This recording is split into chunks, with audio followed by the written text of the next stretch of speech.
عزیز دوستو، بزرگوں اور بھائیوں، اللہ تعالیٰ نے قرآن مجید میں ارشاد فرمایا ہے لَقَدْ كَانَ لَكُمْ فِي رَسُولِ اللَّهِ أُسْوَةٌ حَسَنَةٌ، فرمایا تحقیق تمہارے لیے نبی کریم علیہ السلام کی زندگی میں بہترین نمونہ ہے۔ حضور صلی اللہ تعالیٰ علیہ وآلہ وسلم کی زندگی کے جو لمحات ہیں، حضور کی جو سیرت مبارکہ ہے، بہترین چیز تمہارے لیے وہی ہے۔ اگر کسی شخص نے کچھ سیکھنا ہو، کچھ حاصل کرنا ہو اور اپنے شب و روز اس نے اطمینان سے گزارنے ہو، بہت ساری جسمانی ذہنی اذیتوں سے اس نے بچنا ہو، اور اگر وہ چاہے کہ زندگی میں تکلیفیں اور اذیتیں بھی آئیں تو وہ بھی مجھے میٹھی لگیں، اور زندگی کے اندر غربت اور پریشانی بھی آئے تو وہ بھی مجھے سکون ہی دے جائے، تو پھر اس کا بہترین حال یہ ہے کہ وہ رسول کریم علیہ السلام کے طریقوں پہ عمل کرے۔ اگر وہ حضور صلی اللہ علیہ وسلم کے طریقہ ہے مبارکہ پر عمل کرے گا، حضور کے نقش قدم چلے گا، تو اس کے لیے یہ سارا کچھ آسان ہو جائے گا۔ آج کل ایک بہت بڑی پریشانی جس کا لوگ ذہنی طور پر بڑی شدت کے ساتھ تکلیف کا شکار ہیں، اور اس پریشانی نے جیتے جاگتے اٹھتے بیٹھتے باہمت لوگوں کو کمزور کرنا شروع کر دیا ہے۔ وہ پریشانی ہے غریبی کی پریشانی، کمزور ہونا، تنگ دست ہونا۔ بڑے بڑے باصلاحیت لوگ ہیں، باشعور ہیں، فہم و فراست والے، اللہ تبارک و تعالیٰ نے ساری نعمتوں سے انہیں نوازا ہوا ہے، لیکن ایک پیسہ نہ ہونے کی وجہ سے وہ عدم اعتماد کا شکار ہیں۔ مفت میں پریشان رہتے ہیں کہ میرے پاس پیسے نہیں ہیں تو جانے کیا ہو جائے گا۔ غریبی، غربت آزمائش ضرور ہے، لیکن اس کا یہ مطلب نہیں ہے کہ ہم اس قدر زیادہ اپنے آپ کو احساس کمزوری میں لے جائیں کہ ہماری باقی ساری نعمتوں کا ہم شکریہ ہی ادا نہ کریں اور کسی اور خوبی کو اپنے اندر محسوس ہی نہ کریں۔ یہاں تک حالات خراب ہو گئے کہ جو خودکشیاں بہت زیادہ کثرت سے ہونے لگی ہیں، تو ان میں بھی ایک بڑی وجہ دولت کا نہ ہونا، پیسوں کا نہ ہونا، غریبی کا ہونا۔ اس میں شک نہیں کہ انسان بہت سا ذہنی تناؤ کا شکار ہوتا ہے اگر اس کے پاس اس کی ضروریات کے تعلق سے پیسے نہ ہوں، لیکن یہ کہ اس کو ذہن پہ سوار کرنا اور ہر وقت یہی بات کرنا، اس بات کو اچھی طرح سب سے پہلے سمجھ لیں کہ نبی پاک صلی اللہ علیہ وسلم دن میں ایک وقت روٹی کھانے اور 3 دن فاقہ کرنے کے لیے مجبور نہیں۔ کائنات کے خزانوں کی چابیاں اللہ نے اپنے محبوب کو عطا فرمائی ہیں، لیکن اس کے باوجود نبی کریم صلی اللہ تعالیٰ علیہ وسلم نے نہ فقر کو اختیار کیا، حضور نے غریبی کو پسند کیا۔ تھوڑے پہ گزارا کرنا، تھوڑے پہ زندگی گزارنا، اس کو ترجیح دی رسول کریم نے۔ یہ جو فقیری ہے نا، فقیری یہ اتنی حسین چیز ہے کہ یہ میرے نبی پاک کی پسند ہے، یہ حضور کی پسند ہے۔ اس فقر کے اندر جو حسن ہے اور اس فقیری کے اندر جو طاقت ہے اور اس کی جو خوبصورتی ہے، اس کو اگر ہم ملاحظہ کرنا شروع کریں اور اس پر ہم تھوڑی توجہ دینے لگیں، تو ہو سکتا ہے بہت سارے لوگ جو غریبی کو اپنے لیے ذہنی اذیت محسوس کرتے ہیں، وہ فقر کو فخر سمجھنا شروع کر دیں، وہ اس کو بطور اعزاز کے اپنے لیے لیں۔ اسی طرح کچھ لوگ ایسے ہیں کہ جو سوسائٹی کے اندر کوئی بڑا مقام نہیں رکھتے، کوئی سیاسی، سماجی، مذہبی بڑا قد کاٹ نہیں رکھتے، وہ بھی اپنے آپ کو بڑا کمزور محسوس کرتے ہیں۔ وہ سمجھتے ہیں کہ شاید دنیا میں بڑا آدمی وہی ہوتا ہے جس کی ایک فون کال پہ سارے کام ہو جائیں۔ ایسا نہیں ہے۔ اگر آپ نے اپنی زندگی کو تقوی کے مطابق رکھا ہوا ہے، اللہ سے ڈر کے وقت گزار رہے ہیں، شریعت اسلامیہ کی حدود کا خیال کرتے ہیں، تو پیسوں کا نہ ہونا یا سوسائٹی میں بہت بڑے مرتبے اور نام کا نہ رکھنا یہ کوئی زیادہ اہمیت نہیں رکھتا، بلکہ اہمیت تو اس بات کی ہے کہ ہم اللہ رسول کی رضا کے مطابق چل رہے ہیں کہ نہیں چل رہے۔ نبی پاک صلی اللہ تعالیٰ علیہ وآلہ وسلم نے نا جو کامیابی ہمیں بتائی ہے اور جو انتقال کے بعد قیامت کا منظر گزرنے کے بعد ہمارے لیے کامیابی ہے، وہ جنت ہے۔ جنتی اور جہنمی برابر نہیں ہو سکتے. لا یستوی اصحاب النار و اصحاب الجنہ. جنتی اور جہنمی برابر نہیں، بلکہ اصحاب الجنتی ہم الفائزون. یہ جنت والے ہیں، یہ کامیاب ہونے والے لوگ. جنتی اور جہنمی برابر نہیں. قرآن مجید نے فیصلہ کیا کہ یہ برابر نہیں، بلکہ جو جنت میں چلا گیا وہ کامیاب ہو گیا، وہ اللہ کی رحمت کے قریب چلا گیا، خدا کا فضل اسے نصیب ہوا. اب بہت بڑی کامیابی ہے جنت. اور حدیث پاک سنیے گا، یہ بخاری مسلم میں موجود ہے. حضرت عمران بن حسین رضی اللہ تعالیٰ عنہ حدیث کے راوی ہیں کہ رسول کریم صلی اللہ تعالیٰ علیہ وآلہ وسلم نے ارشاد فرمایا کہ میں نے نا جنت میں اکثر وہ لوگ دیکھے ہیں جو دنیا میں فقیر تھے. جنت ایک کامیابی ہے، جنت ایک بڑا مقام ہے، جنتی اور جہنمی برابر نہیں. لیکن حضور فرماتے ہیں میں نے جنت میں اکثریت فقراء کی دیکھی ہے. اکثر فقراء کی. اتنی دوڑ لگی ہوئی ہے مال کے لیے، اتنی جد و جہد ہے. ہم سمجھتے ہیں کہ پیسہ ہے تو سارا کچھ ہی ہے، لیکن حضور فرماتے ہیں دیکھیں پیسہ صاحب کا غلط نہیں. پیسے تو حضرت سیدنا عثمان غنی کے پاس بھی بڑے ہیں، حضرت عبد الرحمن ابن عوف کے پاس بھی بڑے. کرنے کا کام یہ ہے کہ ہم نہ سمجھ لیں کہ اللہ کی تقسیم کیا ہے. اگر اللہ تبارک و تعالیٰ نے ہمیں پیسے دیے ہیں تو بھی اس کی تقسیم پر راضی رہنا چاہیے. اور اگر وہ ہمیں فقیر دیکھنا چاہتا ہے، غریب دیکھنا چاہتا ہے، اور ہم سمجھتے ہیں کہ اللہ کا فیصلہ اور اس کی حکمت ہمارے حق میں یہی ہے، تو پھر بھی ہمیں اس کی رضا پہ راضی رہنا چاہیے.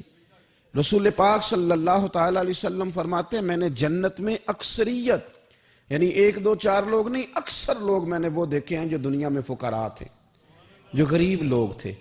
تو اندازہ فرمائیں کہ غریبی کیا کوئی اتنی پریشانی والا کام ہے. بلکہ ایک حدیث پاک مسلم شریف میں اور بخاری میں اس طرح بھی ہے کہ حضرت ابو ہریرہ رضی اللہ تعالیٰ عنہ فرماتے ہیں کہ نبی کریم صلی اللہ علیہ وسلم نے فرمایا ایک دن جنت اور جہنم کا آپس میں مباحثہ ہو گیا. جنت اور جہنم کی آپس میں بحث ہو گئی.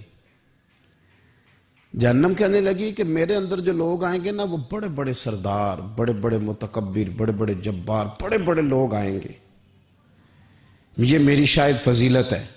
جہنم کہہ رہی ہے جہنم کہ بڑے بڑے جبار متکبر وہ میرے اندر آئیں گے، شاید یہ وجہ اعزاز ہے. تو جنت نے جواب میں کہا کہ میرے اندر تو غریب اور فقیر لوگ ہی آئیں گے.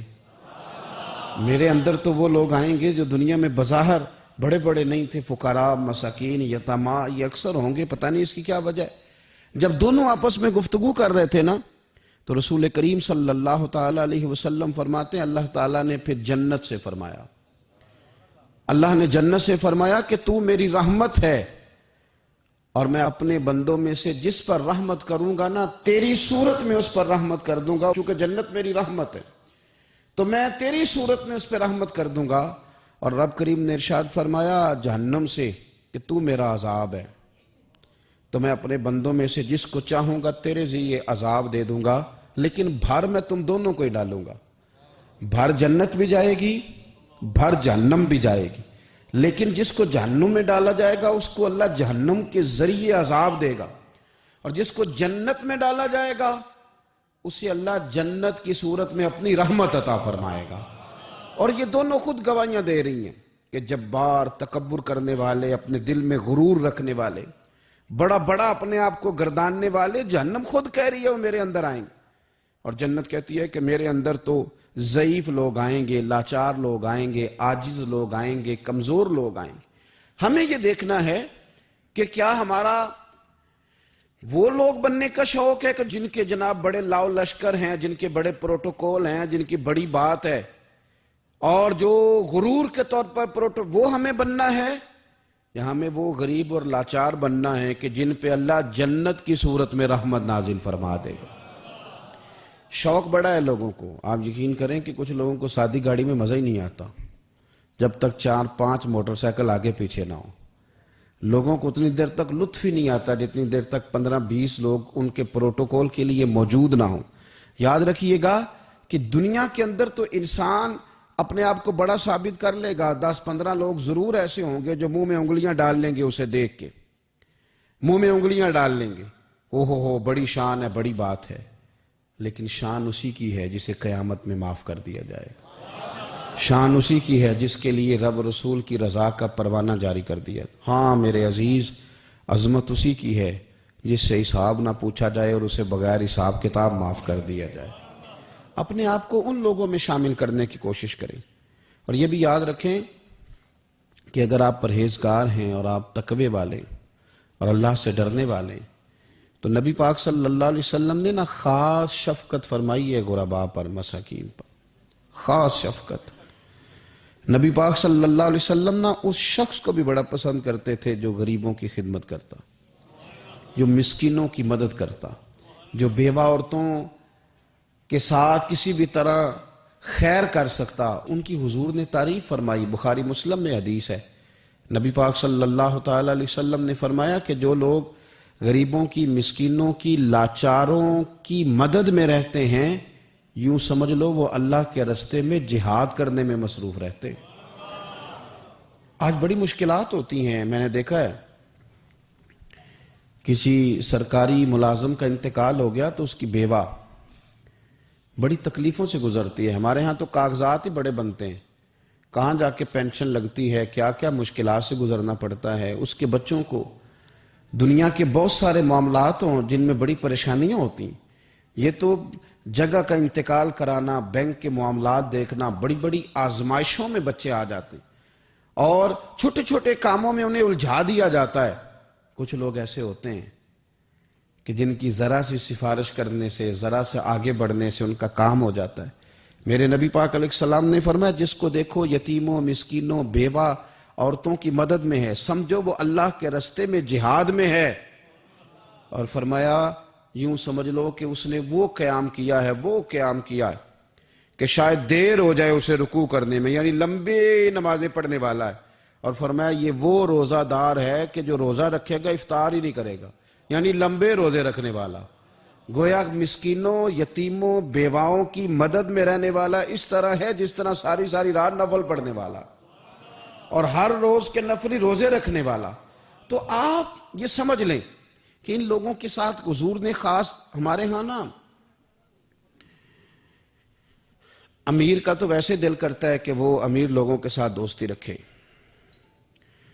ان کے تو ویسے ہی بڑے مسئلے ہیں بیچاروں کے، انہوں نے اپنے کام نکلوانے ہوتے ہیں. تاجروں کو کچھ سیاستدانوں سے ربط رکھنا پڑتا ہے، بڑے بڑے مسئلے ہیں، بڑے بڑے مسائل ہیں، بڑے بڑے لوگوں سے لوگوں نے رابطے رکھے ہوتے ہیں کہ دنیا میں اگر کوئی کام پڑ گیا، کوئی مشکل آ گئی تو ہم ذرا فٹافٹ ان سے بات کر لیں گے. یہ تو معاملہ اپنی جگہ پہ قائم ہے کہ تاجر نے، سیاستدان نے، بڑے لوگوں نے بڑے لوگوں سے ربط بنائے. لیکن اب کمزوری اس طرح کی آتی جا رہی ہے کہ غریب بھی غریب سے دوستی نہیں کرتا. غریب بھی ڈھونڈتا پھرتا ہے کہ کوئی امیر آدمی ملے، کوئی تگڑا آدمی ملے. وہ بھی منت کر کے فوٹو کھچوائے گا تو کھچوائے گا کسی رئیس کے ساتھ. غریب بھی پسند نہیں کرتے کہ ہم غرباء کے ساتھ پیار کریں. ہمارے دائیں بائیں بہت سارے ایسے لوگ ہوتے ہیں جو کمزور ہوتے ہیں، اور میں نے دیکھا ہے کہ زندگی میں تو خیر کرنا دور کی بات ہے، جنازے تک میں لوگ نہیں جاتے. اس میں بھی دیکھتے ہیں کہ کوئی امیر آدمی ہو تو پھر ذرا دوڑ کے، کوئی سیاسی قد کاٹ والا ہو تو سارے آگے بڑھ بڑھ کے چہرے دکھاتے ہیں. اس کے بچوں سے ملتے ہیں کہ صاحب میں آیا ہوا ہوں، میرا ذرا خیال کرو، میں پہنچ گیا ہوں، میرے نمبر لگا دو، میں آ گیا ہوں. وہ خیال کرتے ہیں کہ ہم پہنچ جائیں، ہماری شرکت جو ہے وہ شمار کر لی جائے. تو میرے عزیز، اکثریت ہم نے یہ دیکھا ہے کہ غریب کی تو نماز جنازہ کا مسئلہ آ جائے نا غریب کی، تو جو کہ سادہ آدمی ہے، کوئی سیاسی سماجی کاٹ نہیں، تو جنازے تک لوگ خیال نہیں کرتے. حالانکہ میرے نبی پاک علیہ السلام نے تو فرمایا جنازہ ایک مسلمان کا دوسرے مسلمان پر حق ہے. اس میں کوئی آپ کا سماجی رابطہ ہونا ضروری نہیں، کوئی سیاسی قد کاٹ ہونا ضروری نہیں. یہ تو ایک مسلمان کا دوسرے مسلمان پر حق ہے، اور حق اچھے طریقے سے ادا کرنے کی کوشش کرنا چاہیے. حدیث پاک سنی، حضرت ابو امامہ بن سہل بن حنیف رضی اللہ تعالیٰ عنہ حدیث کے راوی ہیں. اس حدیث کو امام نسائی رحمۃ اللہ تعالیٰ علیہ نے نقل کیا ہے. ارشاد فرماتے ہیں کہ اطراف مدینہ کے گاؤں میں سے ایک عورت بیمار ہو گئی. مدینے کے ارد گرد گاؤں تھے، ان میں سے ایک عورت بیمار ہو گئی، بڑی مفلس تھی، غریب عورت تھی۔ تو نبی پاک صلی اللہ علیہ وسلم نہ اکثر اس کے بارے میں دریافت کرتے کہ بتاؤ اس بوڑھی اماں کا کیا حال ہے۔ ہمارے ہاں بھی خبریں آتی ہیں اخباروں میں، پوچھا جاتا ہے، لیکن کب؟ جب کسی بڑے آدمی کو کھانسی بھی لگ جائے، فلاں صاحب کو زکام ہو گیا اور ان کو فوری طور پر فلاں جگہ منتقل کر دیا گیا اور سیاسی اور سماجی سرگرمیاں انہوں نے معطل کر دی، تو یہ خبر سب جگہ بریک ہوتی، اس کو فوری طور پر آگے بڑھانے کی کوشش کی جاتی۔ ایک غریب عورت ہے، مجبور ہے، اور مدینے کے نہیں، مدینے کے اطراف میں جو گاؤں ہیں ان گاؤں کے رہنے والی ہے، پر اس کے نصیب دیکھو، اس کا مقدر دیکھو، ہر جگہ مدینے والے محبوب کے تذکرے۔ وہ کتنی نصیبوں والی عورت ہے جس کے بارے میں حضور کئی دفعہ پوچھتے کہ اس بیمار کا حال بتاؤ۔ بظاہر اس کا کوئی سیاسی، سماجی، مالی قد کاٹ نہیں، لیکن یوں لگتا ہے کہ اس کا قد حضور کی تیمارداری کی برکت سے جب نبی پاک نے اس کا پوچھا ہوگا تو یوں لگتا ہے اس کا قد آسمانوں کے برابر چلا ہو گیا، آسمانوں کے برابر چلا گیا ہوگا۔ رسول کریم علیہ السلام بار بار پوچھتے، اور جب اس کے زیادہ بیمار ہونے کی خبر آئی تو حضور نے فرمایا اگر وصال ہو گیا تو مجھے خبر کرنا۔ صحابہ کرام فرماتے ہیں رات کو وصال ہوا، رات کے وقت ہی غسل کفن کر کے اسے مدینہ شریف لایا گیا، لیکن جب معلومات کی گئی تو حضور بظاہر آرام فرمائے، حضور آرام کر رہے ہیں۔ صحابہ نے مناسب نہیں سمجھا کہ نبی پاک علیہ السلام کو تکلیف دی جائے، سرور کائنات صلی اللہ علیہ وسلم کو جگانا مناسب نہ سمجھا، لوگوں نے نماز جنازہ پڑھا، اس کو دفن کر دیا۔ حضور نے صبح پوچھا مجھے خبر کیوں نہیں دی؟ بڑے جنازے ہو کے گزر گئے، بڑے لوگ تھے جو چلے گئے، لیکن یہ کتنی نصیبوں والی ہے کہ حضور نے فرمایا مجھے بتایا کیوں نہیں؟ اب مجھے بتاؤ۔ او یارو ذرا غور کرنا، ساری دنیا گنبد خضرا پر، ساری دنیا حضور کی بارگاہ میں سلامی دینے، اور میرے نبی کریم صلی اللہ علیہ وسلم نے کیا فرمایا؟ فرمایا مجھے بتاتے نہیں اس کی قبر کہاں ہے؟ یعنی حضور قبر کا پتہ پوچھے محبوب۔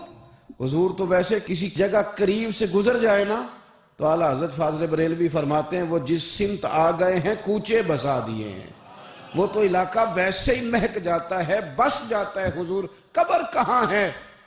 اس کا کوئی سیاسی قد کاٹ ہے؟ یہ کوئی بہت بڑے قبیلے کی ہے؟ حضور نے فرمایا دیکھو غریبی کو اعزاز اس طرح دینا، غریبی کے ساتھ رویہ یہ میرا اسوہ حسنہ ہے، اس طرح غریبوں کے ساتھ سلوک کرنا، پھر غریب مایوس نہیں ہوں گے، پھر غریب خودکشیاں نہیں کریں گے، پھر غریب اپنے آپ کو معاشرے سے کٹا ہوا محسوس۔ کہاں ہے اس کی قبر؟ یا رسول اللہ اس قبرستان میں یہ قبر ہے، یہ میرے نبی پاک کا اعزاز ہے، یہ حضور کا اعزاز ہے۔ ویسے تو دوسرا جنازہ جائز نہیں، اگر وارث جنازہ نہ پڑھیں تو پھر دوسرا جنازہ پڑھا جا سکتا ہے، لیکن حضور تو وارث ہے نا اپنی ساری امت کے۔ تو نبی پاک قبر پہ کھڑے ہوئے، فرمایا بناؤ صفے، میں دوبارہ جنازہ پڑھانا چاہتا ہوں۔ ایک دیہات میں رہنے والی مفلس عورت، ایک دیہات میں رہنے والی غریب عورت، وہ بی بی کہ جس کا کوئی بظاہر لمبا چوڑا نام نہیں، کوئی بڑے القابات سے پکارا نہیں جاتا، حضور نے 4 تکبیروں کے ساتھ امام نسائی نے لکھا ہے دوبارہ جنازہ پڑھا ہے، اور لوگوں کو بتایا کہ اس طرح کر کے اگر تم غریبی سے پیار کرو گے نا، ان کی مہک نے دل کے غنچے کھلا دیے ہیں، وہ جس راہ چل دیے ہیں، کوچے بسا دیے ہیں۔ اور کیا خوبصورت انداز ہے فاضل بریلوی کا، کہنے لگے کہ میں مجرم ہوں آقا مجھے ساتھ لے لو، کہ رستے میں ہیں جا بجا تھانے والے۔ حضور آپ مہربانی کریں، ایک دفعہ تشریف لائیں، میرا بازو پکڑ کے مجھے گزار دیں۔ وہ کتنی نصیبوں والی ہے کہ بن بلائے ہی محبوب اس کی قبر پہ پہنچ گئے ہیں۔ آپ جب تھوڑا تھوڑا نا، زیادہ نہیں تو اپنے ملازمین کے ساتھ ہی، زیادہ نہیں تو جو آپ کے تحت لوگ ہیں ان کے ساتھ ہی ہمارا رویہ ٹھیک ہو جائے۔ ایک صحابی نے ایک دفعہ پوچھ ہی لیا کہ یا رسول اللہ صلی اللہ علیہ وسلم میرا ملازم بڑی ہی غلطیاں کرتا ہے، میرا غلام بڑی غلطیاں کرتا ہے، تو کتنی کو دفعہ معاف کروں؟ کتنی کو غلطیاں ایک دن میں کو کر سکتا ہے؟ 2 دفعہ کر لے گا، 3 دفعہ بھول جائے گا۔ سوال پوچھا نا کہ یا رسول اللہ صلی اللہ علیہ وسلم میرا غلام بڑی غلطیاں کرتا ہے تو کتنی دفعہ معاف کروں؟ تو نبی پاک علیہ السلام نے فرمایا اگر تو نے گنتی کر کے گویا پوچھا ہے تو چلو تجھے اسی طرح ہی بتا دیتے ہیں، حضور کتنی دفعہ معاف کروں؟ فرمایا چل ایک دن میں 70 بار تو معاف کیا ہی کرنا۔ حالانکہ 70 غلطیوں کو دن میں نہیں کر سکتا، کر نہیں سکتا، اس نے شمار کر آخر کتنی کو دفعہ معاف کروں؟ نبی پاک صلی اللہ علیہ وسلم نے فرمایا 70 دفعہ تو معاف کر ہی دیا کر۔ 70۔ حضرت ابو مسعود رضی اللہ تعالیٰ عنہ فرماتے مجھے کسی بات پہ غصہ تھا اور میں اپنے غلام کو مار رہا تھا، پیٹ رہا تھا، اور بار بار میں اس پر سختی کر رہا تھا۔ دور سے حضور نے دیکھا اور آوازیں دی، قریب جب حضور پہنچ گئے تو نبی پاک علیہ السلام نے ایک جملہ کہا، فرماتے ہیں پھر دوبارہ میں نے کبھی اپنے غلام پہ ہاتھ نہیں اٹھایا۔ اللہ کے رسول فرمانے لگے جتنا تجھے اس پر اختیار ہے نا، میرے رب کو اس سے کئی گنا بڑھ کے تیرے اوپر اختیار ہے۔ اگر آج اللہ تعالیٰ نے یہ تقسیم کر دی ہے کہ کسی کو تمہارا ملازم بنا دیا ہے، کسی کو تمہارے ماتحت کر دیا ہے، تو اس کا معنی یہ تو نہیں کہ تم اب اس سے پیار کرنا چھوڑ دو، اس پر شفقت کرنا چھوڑ دو۔ رسول کریم صلی اللہ تعالیٰ علیہ وآلہ وسلم نے ارشاد فرمایا کہ جتنا اختیار تمہیں اس پر ہے نا، اس سے کہیں بڑھ کر اللہ تعالیٰ کو تم پر اختیار ہے۔ مالدار لوگ توجہ کریں، میری بات پر غور کریں۔ اللہ نے مالداروں کو جو دیا ہے تو ان کی محنت کی وجہ سے نہیں دیا، محنت مزدور تم سے بڑھ کے کرتا ہے، اوور ٹائم لگاتا ہے۔ خدا نے نا اپنے فضل سے دیا ہے۔ میرے ایک بزرگ دوست ہیں، سادے آدمی ہیں، تو ان کی ایک بات میرے نا دل میں بیٹھ گئی۔ سادے لوگوں کی بات ہے، سادی سی، میں کوئی یہ نہیں آپ کو کہہ رہا کہ یہ کوئی قرآن و سنت کا معاملہ ہے، لیکن ہمارے جو سادے لوگ ہوتے ہیں نا دیہات کے، کئی دفعہ وہ سبق بڑا عمدہ پڑھاتے ہیں۔ تو کسی شخص کے ساتھ ان کا کوئی تھوڑا بہت اس کے ساتھ مدد کا رشتہ تھا، اس سے کچھ پیار کرتے تھے، تو کسی وجہ سے ناراضگی ہو گئی، تو کسی نے ان سے کہا کہ اب چھوڑ دیں، آپ کا اس نے اتنا دل دکھایا۔ تو کہنے لگے نہیں میں چھوڑوں گا نہیں، میں دیتا رہوں گا۔ کیوں؟ کہنے لگے اس لیے کہ میرے دل میں بات بیٹھ گئی ہے کہ پتہ نہیں اللہ کدے نصیبہ نہ دیندا ہے، تو یہاں سے کوئی کھا جائے، کسی کی مدد ہو جائے۔ آپ کے ہاں اگر ماتحت کچھ لوگ ہیں، آپ کو کسی کی مدد کرنی پڑتی، تو اگر آپ کا یہ ذہن بن گیا نا کہ میں صاحب ہوں اور میں انہیں دیتا ہوں اور میری وجہ سے کام چلتا ہے اور میری تنخواہ سے چولہا جلتا ہے، تو آپ نے بڑی چھوٹی سوچ پیدا کر لی ہے، اب کمزور ہو گئے۔ اگر آپ نے یہ سوچ لیا نا کہ میں کسی کو اپنے آفس سے اپنی مل سے نکال دوں گا تو شاید اسے کہیں اور نوکری نہیں ملے گی، تو آپ چھوٹے آدمی، آپ نے کمزور سوچ رکھی۔ حدیث پاک سنیں گے تو دل ٹھنڈا ہوگا۔ اسے بھی امام بخاری نے لکھا ہے، حضرت مصعب بن سعد رضی اللہ تعالیٰ عنہ روایت کرتے ہیں کہ ایک مرتبہ نا حضرت سعد بن ابی وقاص رضی اللہ تعالیٰ عنہ کے دل میں خیال آیا۔ مالدار آدمی تھے نا حضرت سعد بن ابی وقاص، اور بڑے جرنیل تھے، تو دل میں خیال آیا کہ دیکھو نا اللہ تعالیٰ نے ہمیں غریبوں پر فضیلت دے دی ہے مال اور دولت کی وجہ سے۔ خیال آ جاتا ہے نا، تو دیکھو جی مطلب میرے پاس پیسے ہیں، مجھے اللہ نے دیا ہوا ہے، خیال آ گیا۔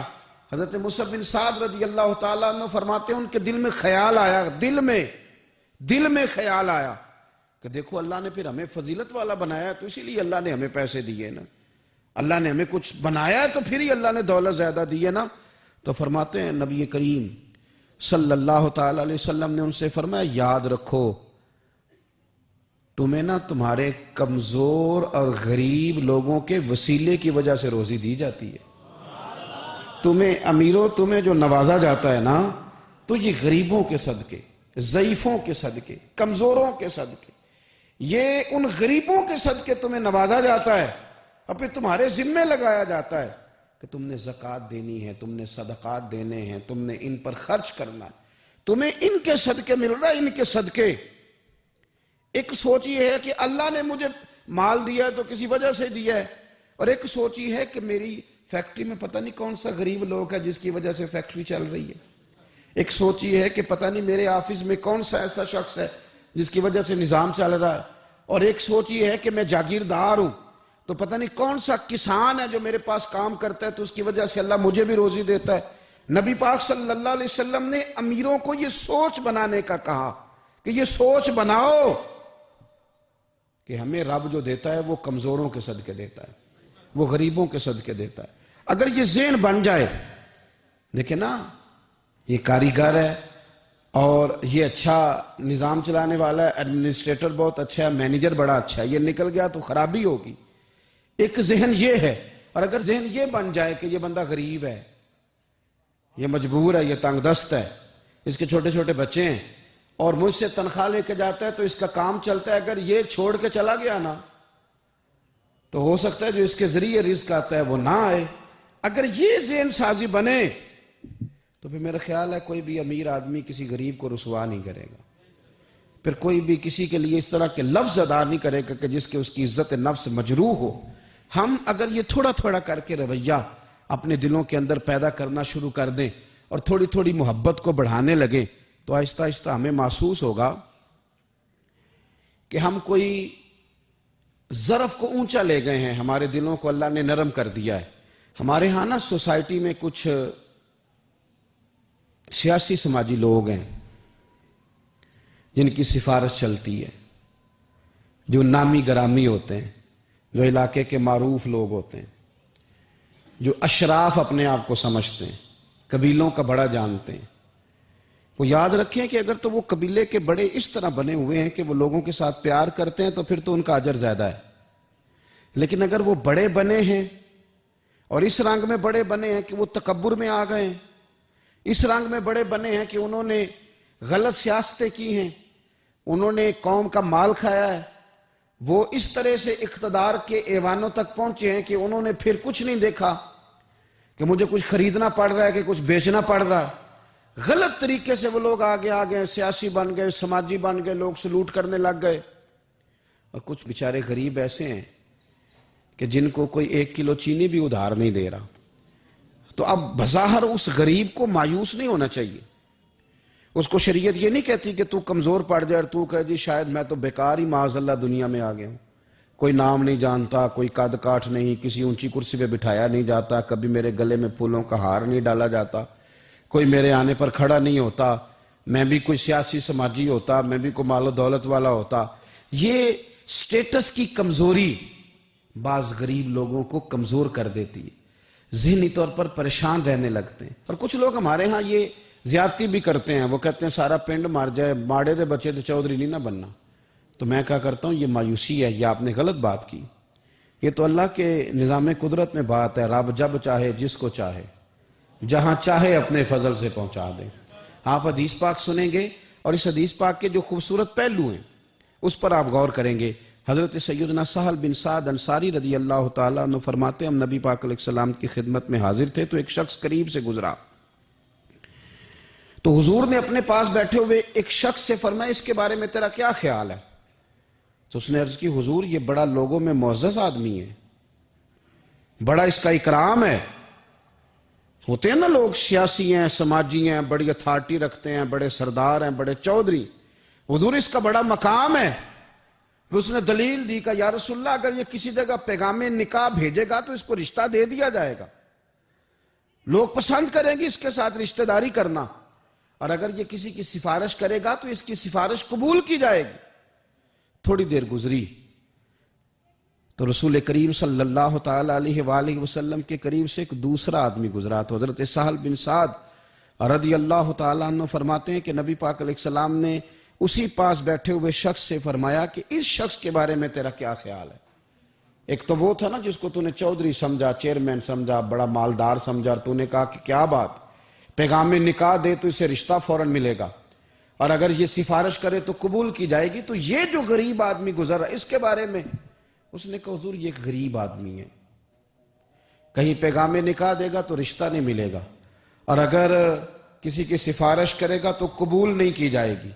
یہ ایک سیاسی سماجی ہے، قد کاٹ والا ہے، برادری قبیلے میں نام رکھتا ہے، اس کی سفارش بھی سنی جائے گی، رشتہ بھی ملے گا، لوگ اس کی بات بھی سنیں گے۔ اور یہ جو دوسرا گزرا یہ غریب ہے، اس کو تو کوئی رشتہ دینے کو تیار نہیں، سفارش سننے کو تیار نہیں۔ دونوں کے تذکرے ہو گئے، رزلٹ میرے نبی پاک نے سنانا تھا۔ حضور فرمانے لگے سن پھر سہل، اور سن تبصرہ کرنے والے تو بھی، یہ جو تو نے کہا نا کہ سیاسی ہے، سماجی ہے، فرمائے ان لوگوں سے اگر ساری دنیا بھر بھی جائے تو پھر بھی یہ غریب آدمی ان سارے لوگوں سے زیادہ بہتر ہے۔